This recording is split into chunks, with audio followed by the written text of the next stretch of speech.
The Democratic Alliance's big nothing burger press conference over the weekend amounted to little more than all bark and no bite.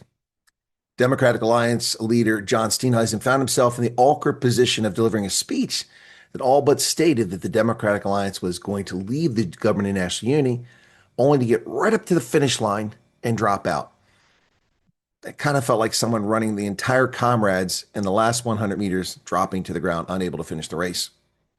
Now, the party lost a lot of credibility and likely many voters as well with this foolish ultimatum stunt that it pulled last week. It seemed to be a bit of intemperance. While the party did not state emphatically that it would call for a vote of no confidence against President Cyril Ramaphosa, it did say it was losing confidence in him. Now, talk in the media this week and among political analysts today is all about the Democratic Alliance actually pushing for the no confidence vote. Now, should they do so, Cyril may just need to brush up his CV. The DA with just 87 votes cannot unseat him, but there are plenty of other actors who are salivating at the prospect of sending Ramaphosa packing. Chief among them, Julius Malema and the Economic Freedom Fighters. 87 DA votes plus 39 EFF votes gets the motion over halfway to the goal. The only other big block of votes in Parliament is the Mkhonto Sizwe party with 58 seats. While MK has no love for the DA, Zuma hates Ramaphosa even worse. After all, it was Ramaphosa's government that sent Jay-Z to prison. So chalk up another 58 seats for the cause. That takes us to just 17 seats shy at 184. Now, the only other parties that would most likely be in favor of the vote of no confidence are the Freedom Front Plus with 6 seats and the African Christian Democratic Party with 3, raising the total to 193, 8 short of what's needed to unseat Ramaphosa. That leaves 5 parties that might go along with the no confidence vote and 5 that are very unlikely to join in. The kingmaker that Cyril needs to wine and dine now is Velenkosi Hlabisa's Nkatha Freedom Party with 17 votes. If the IFP turns on Cyril Ramaphosa, it's game over and time to brush up his CV.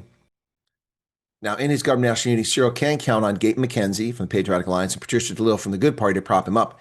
Those 10 votes, combined with the ANC's 159, assuming no ANC MPs actually break ranks in a secret ballot, leave the ANC 32 votes short of protecting the president from being tossed out on his nose.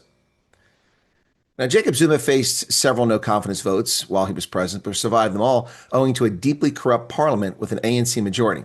Cyril doesn't have that same luxury.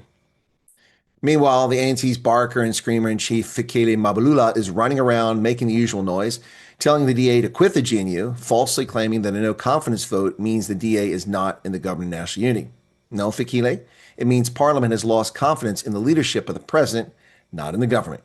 Perhaps y'all should have implemented a genuine republic, not a parliamentary system, leaving the president vulnerable, because that's where Ramaphosa finds himself vulnerable. And the fact of the matter, ladies and gentlemen, is that Ramaphosa has always been vulnerable from the very beginning. From the moment he became president, he barely won the leadership position of the African National Congress in late 2017 when he defeated Nkosazana Dlamini-Zuma by just 35 votes. Well, he won by about 70, but 35 people voting the other way changes the outcome. So he barely won, and you could see that in his first cabinet, which was full of Zuma stalwarts, dead weight, radical economic transformation players who undermine his presidency from the outset. But it seems as if Cyril really doesn't care about leading South Africa. It's all about his ego, because he seldom makes the right decisions for South Africans. Although, to be fair, he does often make the right decisions for the ANC's interest. But the ANC's interests do not coincide with South Africa's interests, and that's the sad part. Under the African National Congress, poverty is out of control. The number of black South Africans living in abject poverty is triple what it was under the National Party's apartheid system. Let that sink in. Townships have popped up all over the place, informal settlements being blamed on apartheid, but they didn't exist under apartheid. They're all a creation of the PI Act and the corruption under the ANC over the past 30 years. The ANC does not act in the interest of South Africans, it acts in the interest of the ANC. So, will any members of the ANC, if there's a secret ballot, vote to unseat Ramaphosa? I suspect there are some people who do it, particularly when they see MK and EFF vote to unseat him. So Ramaphosa is cocky and arrogant. He thinks he's safe, but he's not. And if the DA actually has the internal fortitude, the testicles, the courage to do a vote of no confidence, we could very well see the end of Cyril Ramaphosa's presidency, which raises the question, who succeeds him? Well, I think the only candidate that makes any sense, and that may be why they may sit on the sidelines, is, of course, Valencosi, Lapisa from the IFP. But that won't go down very well with ANC members. So there you have it, folks. Talk this week of a vote of no confidence against President Cyril Ramaphosa. Will it happen? Won't it happen? Well, your guess is as good as anyone else's. Only insiders know, and they're not telling us. But if there is a vote of no confidence, there's a good chance that South Africa will lose its current president. What say you, South Africa, Mzansi? Cheers.